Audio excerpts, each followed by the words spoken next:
Hi friends, school ஸ்நாக்ஸுக்காகவும் ஸ்கூல்லேருந்து வந்ததும் சாப்பிட்றதுக்காகவும் முறுக்கு தான் செஞ்சுருந்தேன்.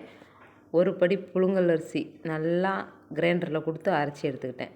3/4 படி கடலை மாவு, அதுவும் கடலை மாவாக சேர்க்கல, கடலைப்பருப்பு இருந்தது, அதை அரைச்சி ஜலிச்சு சேர்த்துக்கிட்டேன். 1/4 படிக்கு பொட்டுக்கடலை மாவு, இது எல்லாம் நல்லா சேர்த்து உப்பு போட்டு நல்லா மிக்ஸ் பண்ணி எடுத்துக்கோங்க. காரத்துக்கு தனி மிளகாத்தூள் அவ்வளோதான் சேர்த்துருந்தேன். பெருங்காயத்தூள் சேர்த்துருந்தேன். இது சேர்த்துட்டு எண்ணெய் நல்லா காஞ்சதும் முறுக்கு அச்சில் வச்சு பிழிஞ்சு விட்டால் சூப்பராக இருக்கும் டேஸ்ட்டு. நீங்களும் ட்ரை பண்ணாதவங்க பண்ணி பாருங்கள்.